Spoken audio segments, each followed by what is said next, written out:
Today I was joined by Ryan Lowry. It was an excellent podcast. Ryan's currently running for office in Michigan.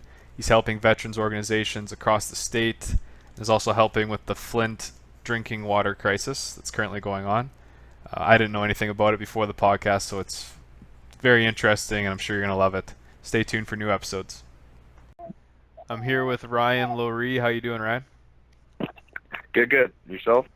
Good. Thanks for taking the time to do this. Where are you calling from? Oh yeah, for sure, for sure. I'm actually here in Souix Creek, Michigan, which is about 6 miles outside of Flint, Michigan, where I was born and raised. You live there. You lived there for a while, eh? Yeah, actually, me and my wife have owned our home here in Flint, or actually Souix Creek, for about 4 years now. Five, actually. She's showing me a five. But we both were born and raised in Flint, and after the water crisis and things like that, decided to buy a home outside of Flint so that our we weren't obviously victim to what was going on there with the water. What was going on there? Well, it's still going on. They're being forced to basically drink poison in the city of Flint. There's been an infrastructure problem, just like there is in the rest of the country here in the United States. But shops, big corporations pulling out, like General Motors, who basically created these cities. These cities where their population was very, very low at one point in time, and then when the shops decided to move in, they had to create tent cities here, where they had brought people in to work. So infrastructure-wise, the cities here were built for just mass amounts of people. Well, after the shops left in the 80s and, things continued to go the way they were with capitalism, you see a city now left behind with people that just ultimately can't leave. They are stuck here because they don't have the money to move away. So what's the city do? They create a disaster in order to privatize the water, privatize education, and everything else that you see kind of going on here in the country now. So Flint City residents still, right now to this day, are being forced to drink this water that's still stagnating inside these pipes in this large infrastructure. And there's, they've got diseases, different bacteria that's in the water. They've got Legionella, which is a form of bacteria that, after a certain temperature in the 70s, it can kill people. This disease has actually killed people in Flint already. They have other bacteria that they're told to boil the water for. There's some that they're told they can't boil the water. So it's kind of like a catch-22 situation. They don't know what to do. And on top of the fact that there's still heavy lead and multiple other different types of chemicals and metals being found in the water too, that independent studies that have been done by scientists like Scott Smith have found things that the EPA and the MDEQ aren't telling people are in their water there.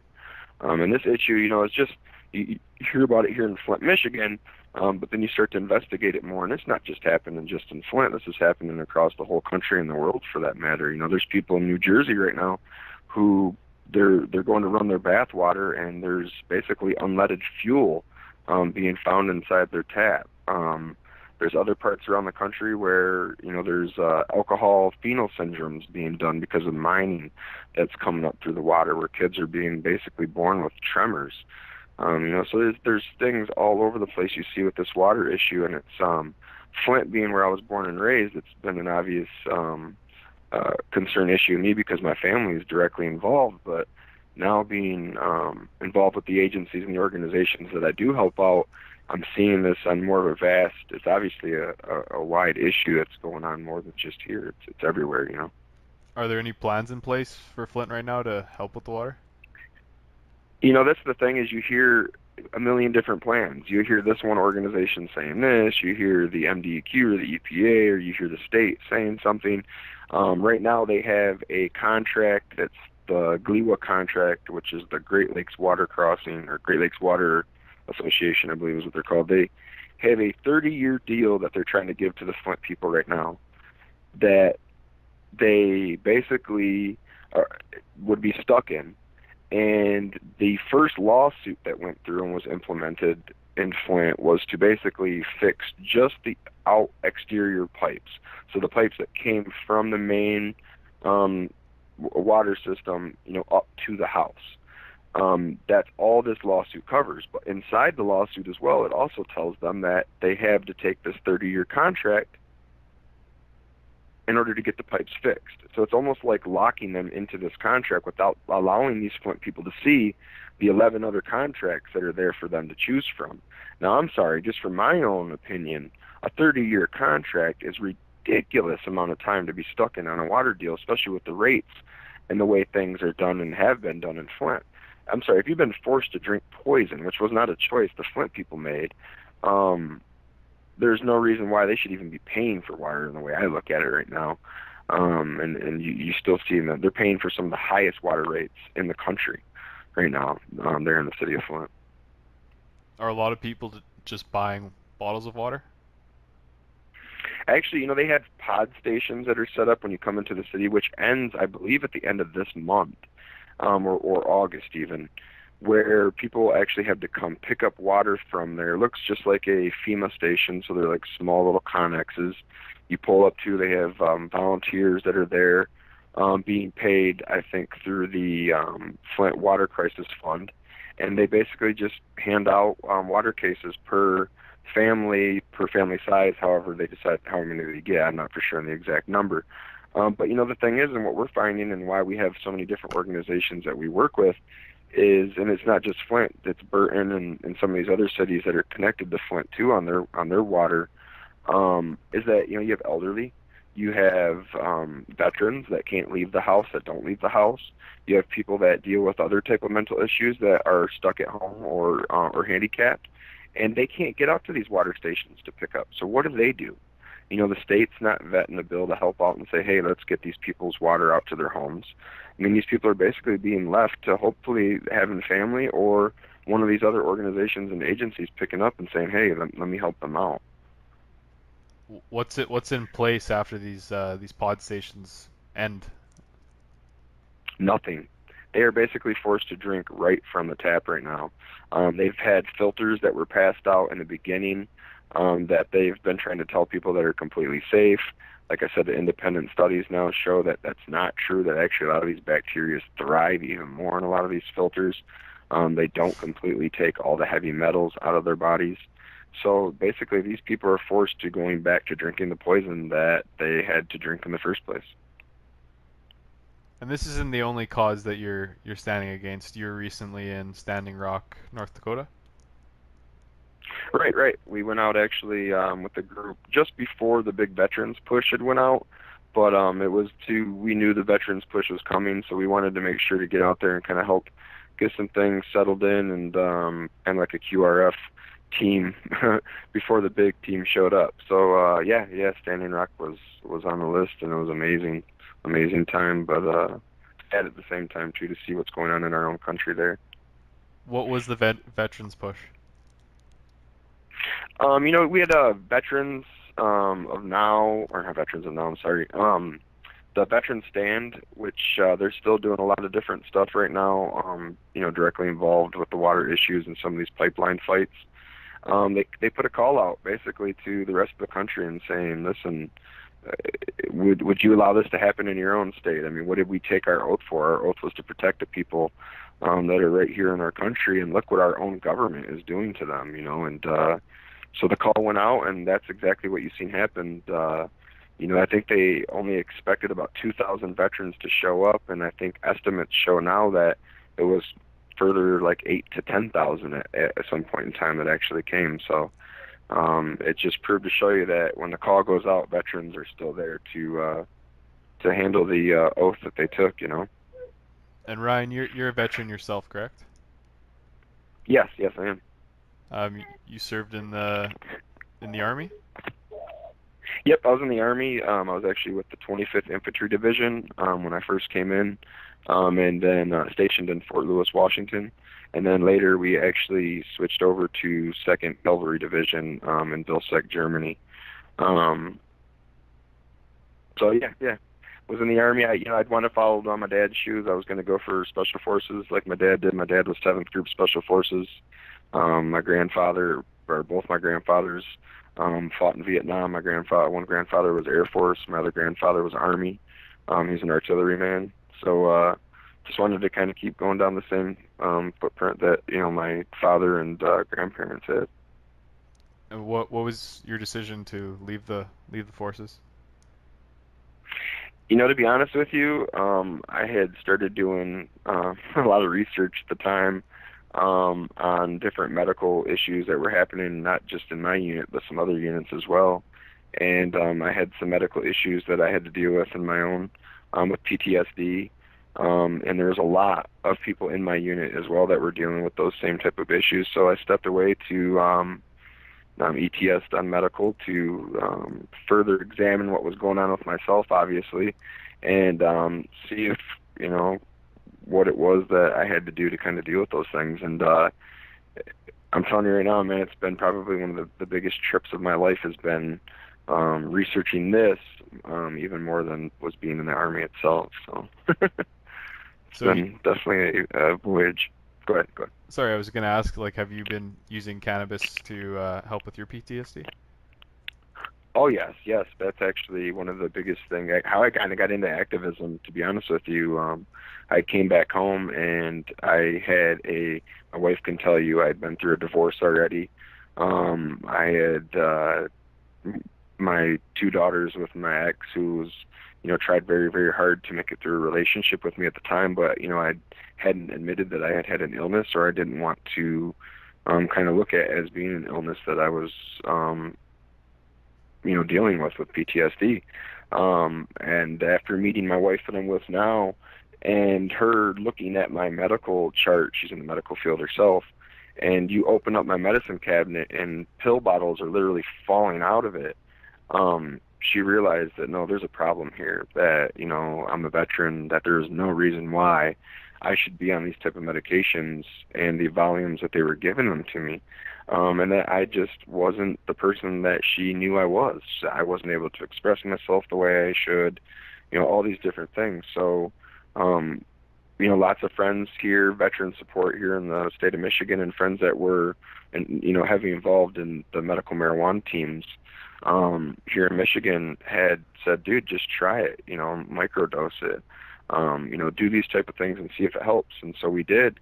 And I'm telling you right now, I do not take one single pharmaceutical medication that's handed over from any type of governmental agency ever. I use medical cannabis here in the state of Michigan right now, and we are fighting very, very hard to legalize marijuana here and have it on the ballot by 2018. In your opinion, well, first of all, congratulations on that. That's not too far away, and that'd be great to see. No, right, definitely. In your opinion, are there any negative effects for using cannabis over prescription pills? I waited to see where those negative effects would come from, and I never did. Obviously, if somebody was sitting around and they are toking on cannabis and this is the only thing they decide to do is sit around and do that, then they are taking it upon themselves to make it, I just want to smoke a pot day instead of going out and doing what needs to be done. I use cannabis every single day, quite frequently, and I still get my job done. I am a very, very active member of my community. I talk to people. Like I said, I'm a heavy leader, and I'm running for office here in my hometown as a user of medical marijuana, open user of medical marijuana. So, and I talk about how I do believe that recreational marijuana needs to be, there's no reason why we even should have to call this medical anymore. I mean, we are allowing people to go and buy a bottle of, actually, they just started home delivery too, not to get too far off track, of alcohol here in the state of Michigan. So we're going to legalize home delivery of alcohol, allow people to get drunk, wasted in their homes, but try to fight so hard against marijuana, on the government side. It's just ridiculous to see the statistics. Right now in the state of Michigan, I think it was just now 54% on overdoses from opioid deaths in the state of Michigan, and then marijuana arrests are up 20%. That's terrible. That should not be happening. But then you go, on the other hand, you look and you go, hold on a second, you see Sessions, our Attorney General to the U.S. government, goes and he's making it even easier for cops to come in and civil forfeiture on people that aren't following federal regulations. And they're also now, from what I hear, they're trying to stiffen basically like sanctions on states who do anything that's against federal policy, and to where they'll have to pay a fine or basically a sanction from the federal government to basically force these states into not wanting to go medical with this or recreational with it. So this is just ridiculous. I mean, where does the power lie in government? You know what I mean? When if we're just allowing the federal government to tell everybody what we need to do. And what is your method of use? Like you say, you function throughout the day. Do you smoke it? Yep, Do you eat I it? use oil. I use oil on more. I used to smoke dry herb, but with what I do now, I just don't have the time to sit down every single time and break it and go through it with the grinder and the process. So it's just been a lot easier for me with the oil. So I do have an oil pen when I'm out, but when I'm at home, I do have a rig here that I like to use that I'm just comfortable with. But yeah, so oil has been my thing lately. It helps to the right type of medication that I need for dosage wise. Dry herb just wasn't that dosage. We couldn't find there were certain type of medications that have been formulated to kind of go towards that, that way to help out, I think, with PTSD, but they weren't with the amount of medication that they had me on, I should say that. To take me off the medication and the dosages that they had me on, the oil helped me out, is the best beneficial way of going from that instead of going to dry herb. Does the VA help? If that makes Oh, that makes sense. Does the VA help at No, all? I actually. Oh, go ahead. No, they didn't. Actually, I was rejected as soon as I even came right out and told them that I use medical marijuana. It was like, have fun trying to get any kind of help. Let me wash my hands of you. And to be honest with you, with the way and how woke I was with the government and things that were going on and the way people were being treated, I didn't want anything to do with the federal government anymore. I had my own legal teams. I had started doing my own research, my own data, scientists that I know and different people too here locally that I didn't need them anymore. I already see what the federal government's doing to people. If they were willing to lie to us about what we were going to war for, let me tell you, they're willing to lie on any kind of diagnosis that's going out there. So, basically all they were telling us to do when we were coming to them about any kind of mental side effects was sit down and drink water, take a knee and drink water. So we obviously know water is not helping, especially if they're poisoning our water source at the same time. Well, I don't even know what to say about that. You had mentioned you had mentioned you're running Right. you're running for office. Have you run into any obstacles being an outspoken cannabis user? Yeah, I run into obstacles all the time, but I just tell them all the time, keep giving me more obstacles. I'm just going to keep getting louder. My team's known for that. They'll try to send out the simple propaganda that you always see that, oh, medical marijuana causes this, or, you see this happening, or it's a gateway drug. Well, if it's a gateway drug, then why are doctors and medical professionals here in the state handing out opioids the way that they are on such a vast level? You have nothing to fight on that anymore when opioid deaths are at such a high alarming rate. And heroin, why aren't we out busting people for thousands and thousands of pounds of heroin here in the state of Michigan, or in this country for that matter, when we know it's there, but we're out busting people for hundreds and hundreds of thousands of pounds of marijuana? It's just, come on, it just none of it makes any sense any longer. And you know what? Keep giving me obstacles. Like I said, I'm just going to keep getting louder. That's what I keep doing, and I'll just keep showing the facts. Every time they try to give me this simple propaganda, I continue to show the people what the truth is. We've learned to go more grassroots with things too. They can see a commercial all day. Tomorrow they'll forget. But if you knock on their door, you sit down, you talk to people, and you show them what marijuana is actually doing to benefit people, it's a whole different approach, and we're finding that people are actually sitting down to listen to us. So it's definitely helped. So you have like a team of people that go around. Do they go door to door, or is it like set up conventions? No, door to door, definitely. That's part of, even with my campaigning and my canvassing too with my team, is to make sure that we talk to people about those issues, especially the fact that it's directly it's affecting people here in this area, especially on a daily basis. It's not just in the urban areas now. This heroin epidemic is reaching out to the suburban areas everywhere, and then the PTSD issues. Even locally here in Montrose, which is just outside of where I live, same county, we just had a soldier or veteran that committed suicide because of his PTSD struggles. And then in the same area, just prior to that, had a twin brother actually commit suicide because of PTSD. And where's the VA on this? Where's the vocals on speaking up and saying something? It takes us. It takes us getting out to the communities, knocking on the doors, and doing what you're supposed to do as a politician and what the government's supposed to do. They're supposed to be out here talking to people, making sure to let them know this is what we're doing to help you guys out. But if the government's not going to do it, I took an oath a long time ago to say that I would protect the people of this country, and the people in my team have taken that same oath. And if not on a veteran level, they still, on a humanitarian level, are willing to sacrifice themselves for, be martyrs for the people in this country. And I think, until we have politicians or people that are willing to be martyrs every day, JFK is every single day willing to die for the people, things aren't going to change. We need to have that on a daily basis, people that are willing to be that martyr for the people. And if you get into office, what are your plans? Be just as loud, and if not louder. My biggest thing is, and I tell these people all the time, is I'm not taking any money from big corporate interest. I don't want anything to do with it. My thing is building small business here because that's where it's at. They help to build the community. That's where our structure is.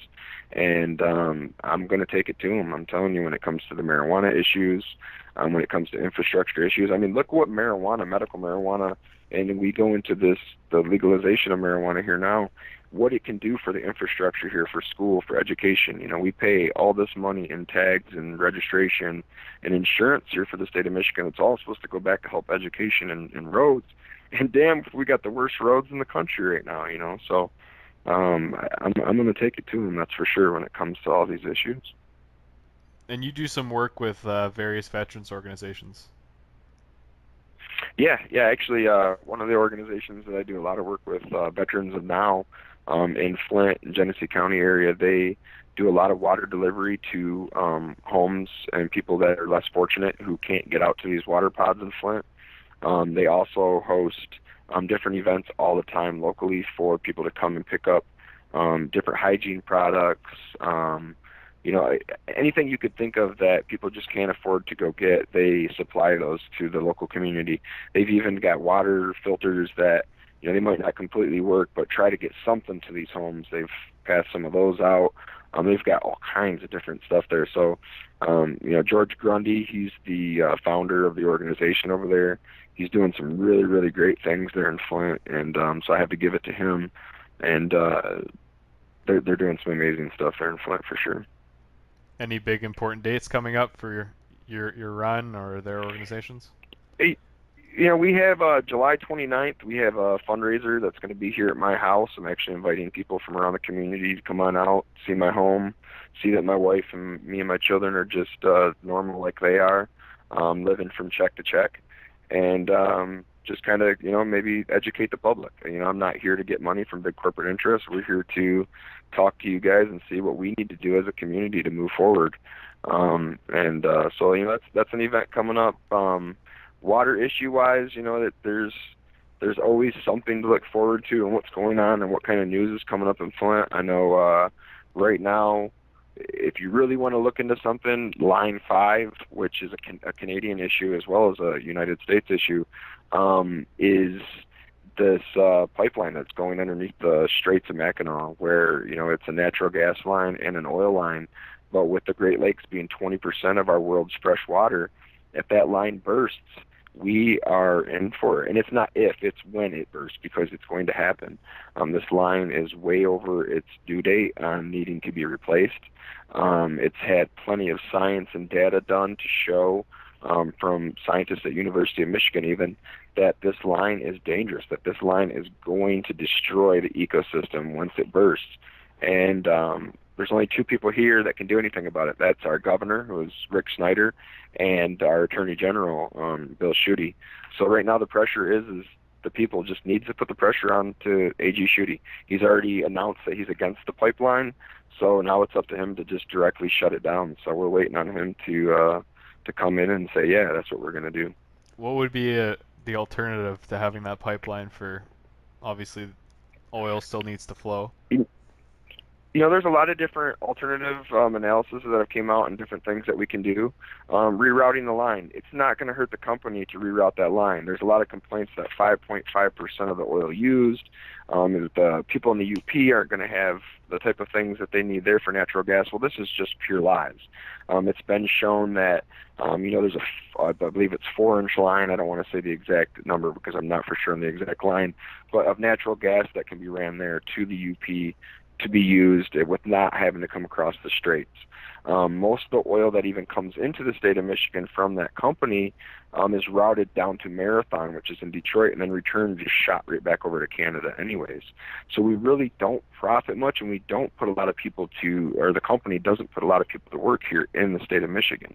So this is why we're kind of we're fighting against it. It'd be one thing if these pipelines were safe, had been up to code in the way that they're supposed to be taken care of, but it's not. This line has shown over and over again from different science and data that it's bent, it's dented, it's losing its metal. It's bad news and it needs to go. Are there like emergency precautions put into place in case it does burst? They're supposed to be, but this is the thing: is they've already shown that it's supposed to be within. I think they report within a 24-hour process or less that they can have somebody set up on the water taking care of any kind of spill. But they've already shown that Enbridge Enbridge. They if they were to bring the emergency equipment out, it would take close to 72 hours before they would actually be there and testing and seeing where the equipment's actually located at around the country. Data showed that it would take them more, like I said, 72 hours rather than the 24-hour period or less that they tell everybody else. I'm not familiar with this pipeline. Does it go underwater? Yes, it does. It's actually at the Mackinac Strait, so right at the Mackinac Bridge, so down from the UP. The pipeline actually, it's Line 5, Enbridge's Line 5, starts in Canada, comes down through the UP, Upper Peninsula of Michigan there, lower part of the UP as it comes down and around, and then it goes there at the bridge. It splits into two, so it becomes a natural gas line there and the oil line, so the oil that's coming out of Canada there. So they splits into the two lines and then goes down under the bridge and then comes back out into the the lower part of the peninsula there in Michigan, where it continues down through Michigan, closer over to like the Bay City area, and then eventually shoots out near the Port Huron area back over to Canada again. Wow, it's a lot of line that could go wrong. Yes, it is, and it's. I believe I'm not going to give you straight numbers right now. I don't have the paperwork in front of me, but it's well over 35 years over its expiration date. And like I've said, data from all kinds of different scientists and researchers and programs that can show you what would happen when this oil spill does happen. And still, for whatever reason, that thing, when it's money. Snyder's signed bills here in the state of Michigan that basically, if this is bringing money in, it doesn't matter what the health effects are. It doesn't matter what it does to the environment. If it's bringing money in, we're not shutting it down.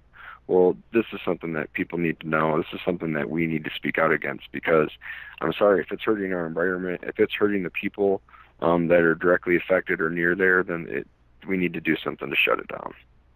So that's obviously something else you're going to push for when you're in office? Oh yeah, it's something I'm pushing before I even get into office. One of the biggest things I'm doing right now is my the Lurie's Clean Initiative, or our clean initiative we're doing for Genesee County, where we want to try to make Genesee County and my district, the 50th, starting 100% renewable by 2018. If I can get them 100% renewable before I even get into office, that would be amazing. I can't make that a promise yet, though, so that will be the first things I'm working on trying to do when I directly hit floor. But also these lines, yes, I'm calling right now for the direct action to be shut down on Line 5. I've called out publicly. I've wrote to every single senator and representative that we have here. I've spoken to every single representative that I can possibly get a hold of in the state of Michigan to say that we have to shut this down. That we cannot take the chances any longer. Do not make tomorrow a day too late. It has to be shut down now. Well, Ryan, I wish you luck. Sounds like you got a lot going on. I don't know how you budget it all in the day. hey, it's that this is what I was made for, I believe, and this is what I'll continue to do: is be a martyr for the people, be a voice for the people. Yeah, and if you only get 2 hours of sleep a night, that's worth it, eh? Right. I guess that's what they've got us here in America. You know, we're so used to it now. I guess it's continue to just go with it, right? Well, Ryan, it's been absolutely great having you on. Anything else you'd like to say before we Right. get out of here? No, I appreciate you guys having me on, and anytime you want me back as a guest, I'm here for you. And any questions you guys may have on the state of Michigan, it's a beautiful state. You know, you hear a lot of bad going on right now, but Michigan is, tourism is one of the most profitable parts of our state, and our state is just beautiful. It really is, and you can see Canada right across from it, which is just as well, as beautiful of a country. So just I enjoy you guys having me on, and I'm just happy to be able to come on and talk to you guys about my great state for sure. Well, you're always welcome on here, Ryan. Awesome, thank you. We'll talk soon. Yeah, yeah.